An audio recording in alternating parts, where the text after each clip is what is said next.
Assalamualaikum warahmatullahi wabarakatuh. Hello healthy people, saya Listri Laila Tamami, psikolog klinis di RSUD Provinsi NTB.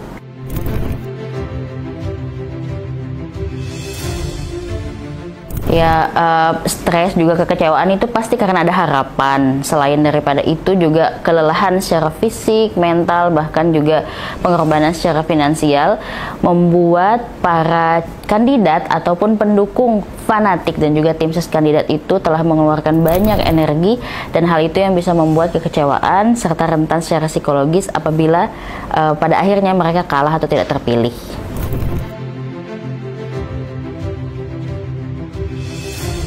Kalau untuk pemilih yang mungkin tidak fanatik ya, adanya informasi yang sangat banyak membuat kita jadi too much information, terus kita juga mungkin muak dengan informasi yang seliweran gitu di sosial media, media cetak, elektronik dan lain-lain.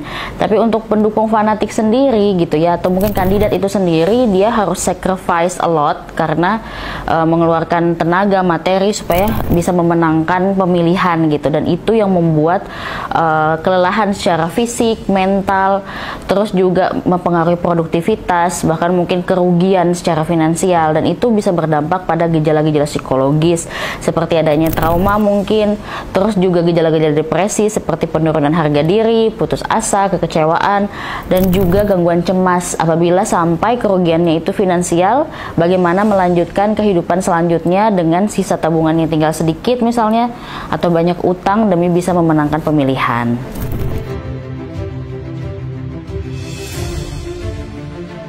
Kalau tips khusus yang paling saya sarankan mungkin menjeda diri gitu ya dari hiruk-pikuk informasi yang ada, terus juga perang pendapat dalam artikel ataupun juga sosial media itu lebih highlightnya itu adalah tentang prestasi, performance ataupun visi misi gitu, bukan tentang isu atau gosip. Misalnya kandidat A menanggapi dengan cara B gitu ya terhadap sindiran disampaikan oleh kandidat C misalkan, itu kan sudah jatuhnya gosip gitu, dan itu yang membuat emosi itu sangat terkuras habis. Jadi penting sekali untuk menjeda diri ataupun mengcounter pihak lawan dengan pemberitaan yang lebih rasional dibandingkan hanya menjual opini, penggiringan opini ataupun juga gosip-gosip yang tidak relevan mungkin dengan data yang ada.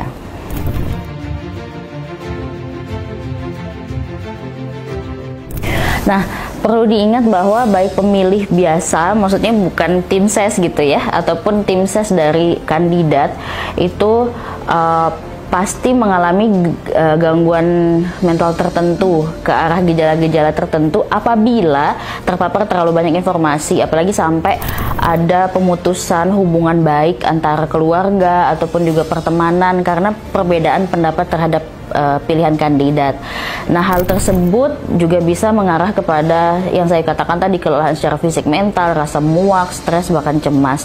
Nah, yang bisa dilakukan kalaupun tidak bisa membicarakan kepada orang terdekat terkait bagaimana perilisan emosi-emosi negatif, bisa mendatangi psikolog klinis di RSUD Provinsi NTB atau psikiater juga di RSUD Provinsi NTB, atau menghubungi para profesional kesehatan mental di layanan aplikasi online yang ada.